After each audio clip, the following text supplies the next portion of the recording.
बच्चों देखो बेटा, आज हम पढ़ेंगे प्रश्नावली 6 आकृतियां। तो आकृतियों से समझते हो कि क्या होती है आकृतियां? नहीं जानते हो? देखो आकृति में इस तरह से कितनी लाइन है बेटा? 1 2 3 लाइन है। इन 3 लाइनों को जब हम बंद कर देते हैं, मिला देते हैं एक दूसरे से, 3 लाइनों को जब मिला दिया तो उससे जो आकृति बनती है, यानी कि 3 भुजाओं की बंद आकृति। कितनी? 3 भुजाएं। इन लाइनों को हम गणितीय भाषा में क्या कहते हैं? भुजा। क्या कहते हैं? भुजा।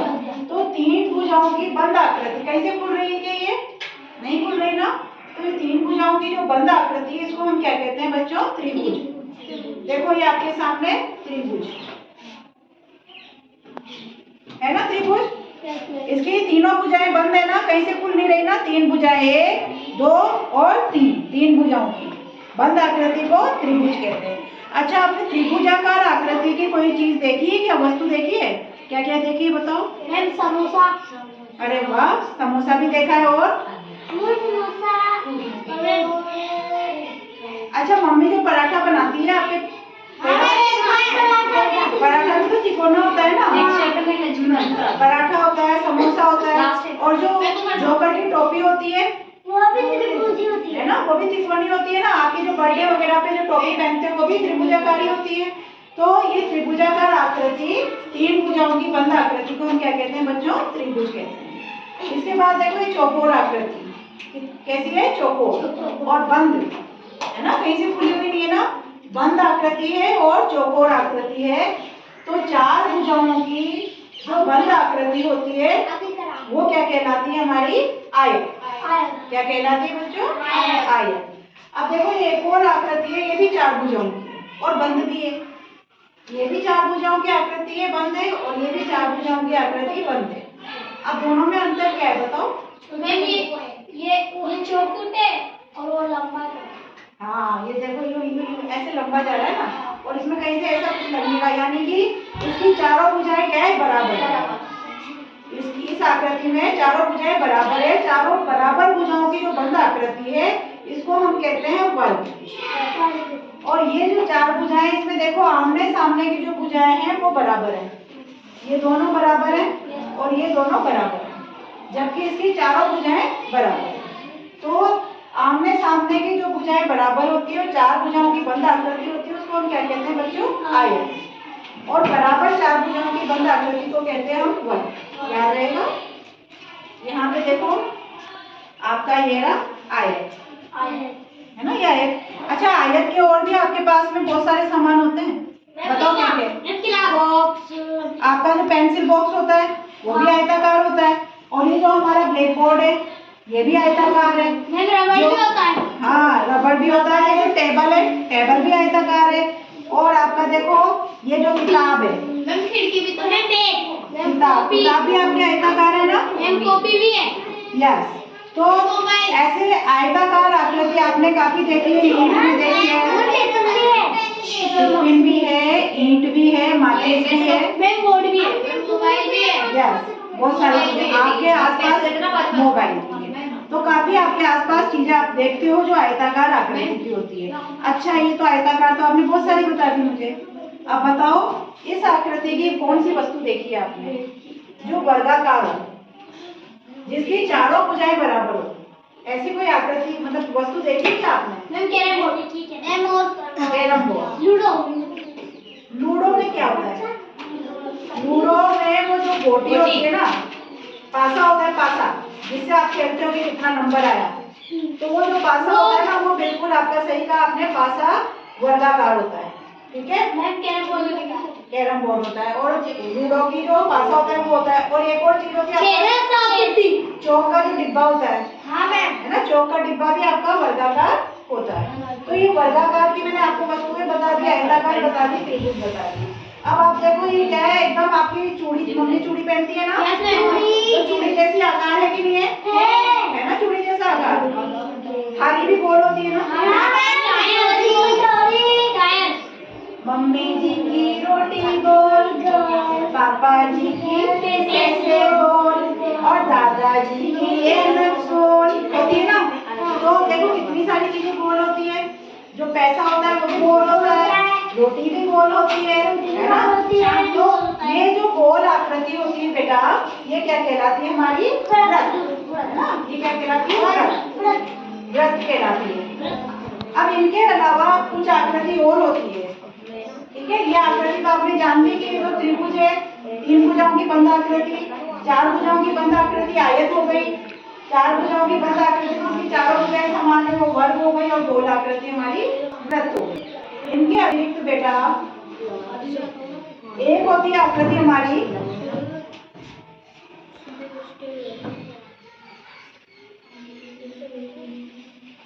घन। बताओ घन किसे कहते हैं? जानते हो? नहीं जानते? देखो, ये देख रहे हो, ये हमारा घन है, ठीक है। जो वर्ग होता है ना बेटा, ऐसे 6 वर्ग मिलके, कितने वर्ग मिलके? 6 वर्ग मिलके एक घन बनाते हैं। अब आप देखो, इसमें नंबर डालती जाती हूँ मैं। एक वर्ग बन रहा है, एक वर्ग 1 हो गया, इधर की तरफ 2, ये 3 और ये 4 हो गए वर्ग 4।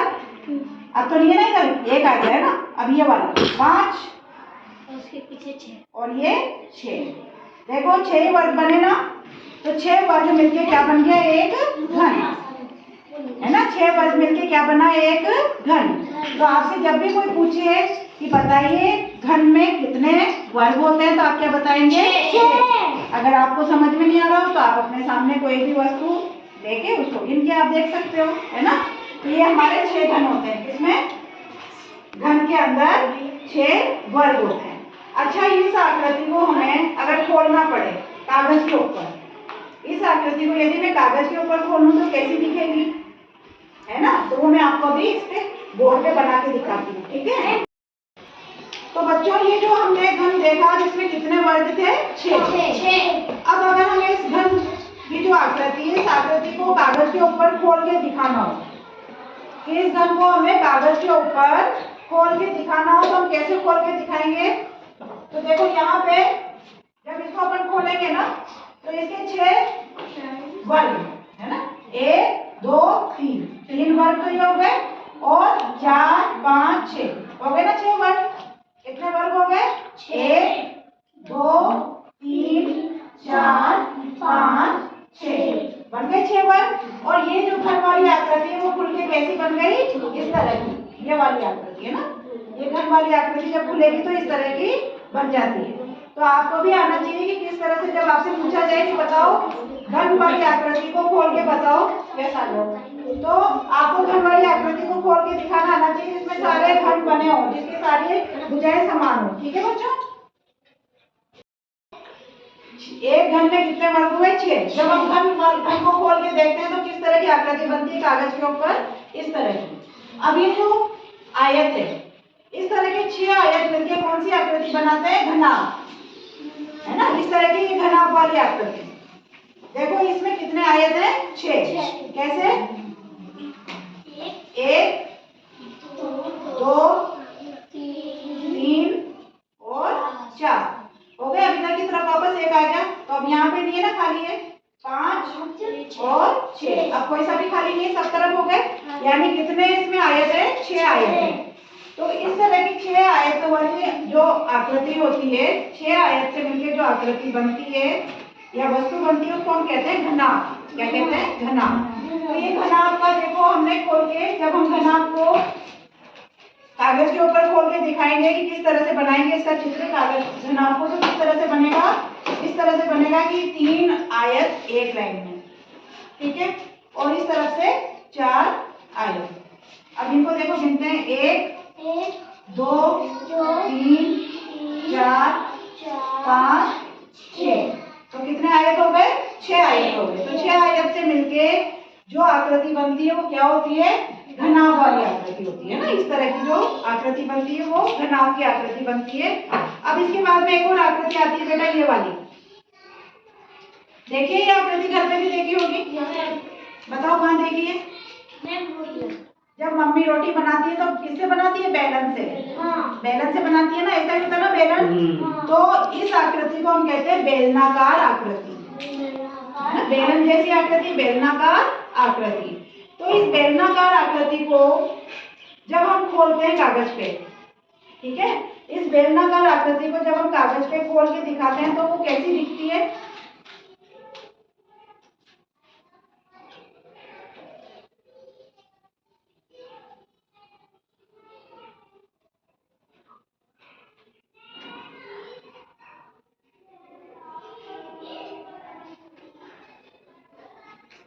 इस तरह की आपकी बेलनाकार आकृति कागज पे जब हम खोल के दिखाएंगे तो इस तरह से दिखेगी। देखो बेलन को यूं बंद किया तो गोल हो गया। अब जब खोला तो वो क्या हो गया? बीच का हिस्सा तो ऐसा चौकोर हो गया और ऊपर नीचे गोल हो गया। तो यह आपकी बेलनाकार आकृति को जब पेपर पे आप खोल के दिखाएंगे तो इस तरह से बनेगी, क्योंकि ये आकृतियां क्या है आपकी बेटा? 3D, इनके 3 आयाम है। आप इसको हाथ में ले सकते हो, छू सकते हो और ऐसे उछाल भी सकते हो, उछाल सकते हो ना।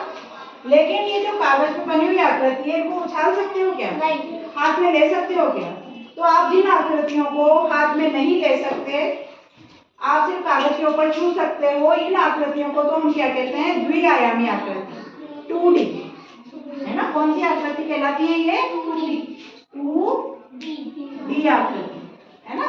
और ये जो आकृतियां होती है घन, घना और बेलनाकार, ये आकृतियां क्या कहलाती है? 3D। ये आकृतियां हमारी कहलाती है 3D। तो 2D आयामी का आपको सिर्फ क्या पता होता है? एक तो लंबाई और चौड़ाई। लेकिन ये जो घना और जो बेलनाकार आकृति है इसमें आपके लंबाई चौड़ाई के साथ साथ में ऊंचाई भी होती है, गहराई भी होती है, यानी 3 आयाम होते हैं इसमें। और आप इनको सबसे अच्छा है कि आप ये बता दो कि जो चीज हम हाथ में ले सकते हैं, उछाल सकते हैं, पकड़ सकते हैं, ये आकृतियां क्या कहलाती हैं? हमारी 3D।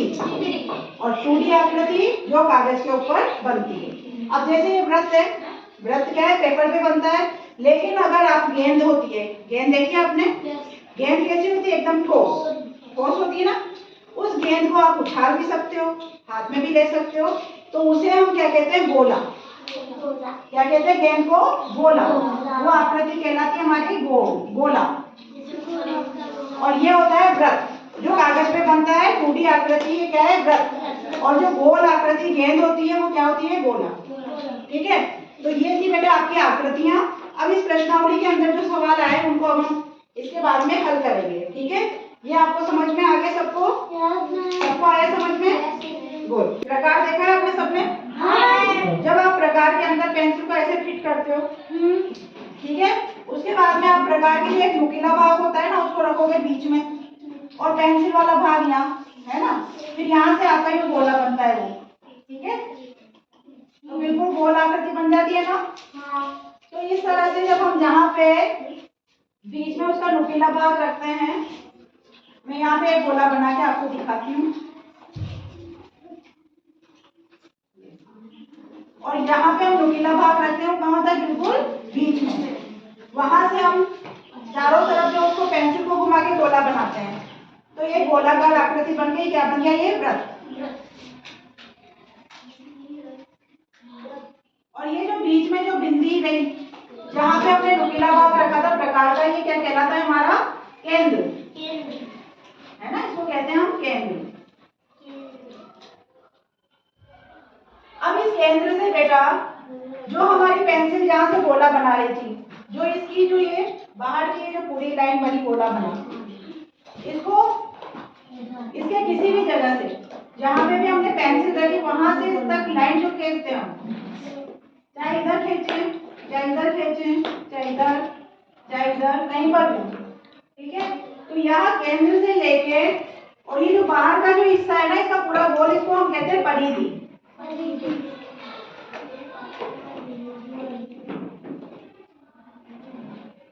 ये कहलाती है हमारी परिधि।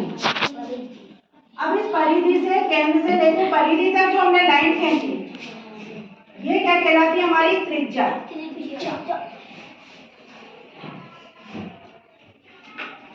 और इसमें जितनी भी त्रिज्या बनेगी वो सब त्रिज्याएं क्या होगी? एक बराबर, एक समान नाप की सारी त्रिज्या होगी। ठीक है।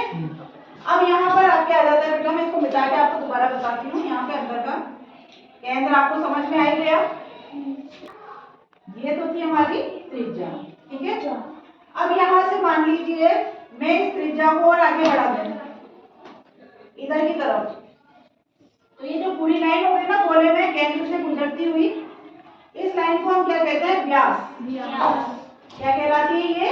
व्यास। केंद्र से परिधि तक त्रिज्या, और केंद्र से होके परिधि एक बिंदु से दो बिंदु दूसरे बिंदु तक जो लाइन जा रही है, रेखाखंड जा रहा है, वो कहलाता है हमारा व्यास। यानी कि व्यास त्रिज्या का क्या हुआ? दुगना। मान लीजिए अगर त्रिज्या हुई हमारी 2 सेंटीमीटर, कितनी? 2 सेंटीमीटर, तो व्यास कितना होगा? 4 सेंटीमीटर, उसका दुगना है ना, तो व्यास कितना हो जाएगा हमारा? 4 सेंटीमीटर। मान लीजिए त्रिज्या हमारी में 5 सेंटीमीटर, तो बताओ व्यास कितना होगा? 10 सेंटीमीटर। मान लो त्रिज्या हुई 8 सेंटीमीटर, तो व्यास कितना होगा? 16। डबल, जस्ट डबल, बिल्कुल डबल हो जाता है। तो ये अब मैं आपसे ये गोला दोबारा बना के पूछती हूँ, आप मुझे बताना इसको हम क्या कहते हैं। सबको समझ में आई गया?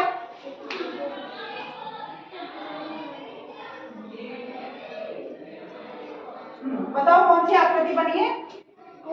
इस आकृति को क्या कहते हैं हम? वृत्त। शाबाश। क्या कहते हैं इसको? वृत्त। और ये जो बीच में गोल बिंदु है इसको क्या कहते हैं? केंद्र। केंद्र। शाबाश। इसको हम कहते हैं केंद्र, है ना? केंद्र कहते हैं इसको। इस केंद्र से ये जो बाहर ही जो हमने गोल लाइन खींची है ना गोलाकार, इसको हम क्या कहते हैं? परिधि। परिधि।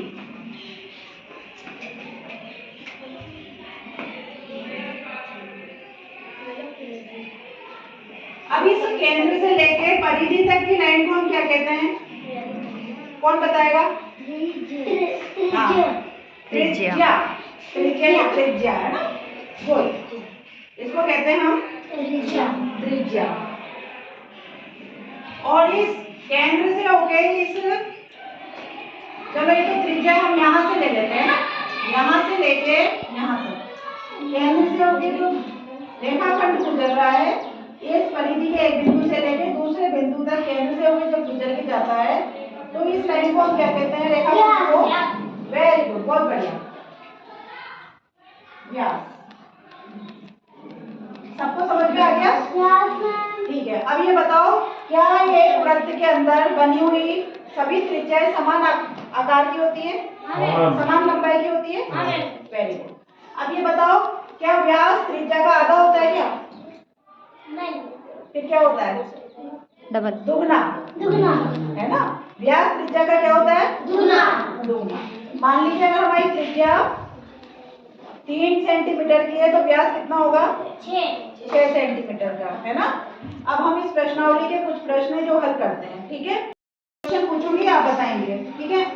ये हमने वृत्त बनाया, वृत्त में मैंने क्या आड़ी लाइन 2 लाइनें खींची। यहाँ पे क्या है? O, T, P, Q और S। अब आपको बताना है कि त्रिज्या इसमें से कौन सी है? देखो त्रिज्या बताने का तरीका है कि कहाँ से केंद्र से लेके परिधि तक होता है ना, तो यहाँ O से लेके एक तो T तक भी है, O से लेके P भी है, O से लेके S भी है और O से लेके Q भी है। कितनी त्रिज्या है इसके अंदर? 4 त्रिज्या है। कौन कौन सी है? एक तो O, T, O, P, OS और OQ। कितनी त्रिज्या होगी इसमें? 4 त्रिज्या हो गई। अब इसके अंदर केंद्र बताओ, केंद्र कहाँ है इसमें? ओ। नाम बताओ केंद्र का। ओ। केंद्र का नाम क्या है? ओ। और व्यास का नाम बताओ, कौन कौन से व्यास है इसमें? एक व्यास है कि 2 व्यास है? 2 व्यास है। कौन कौन से हैं? देखो एक तो QP, कोमा और दूसरा ST, तो ये 2 व्यास है ना? आगे समझ में? सबको समझ में आया? चलो वेरी गुड, थैंक यू।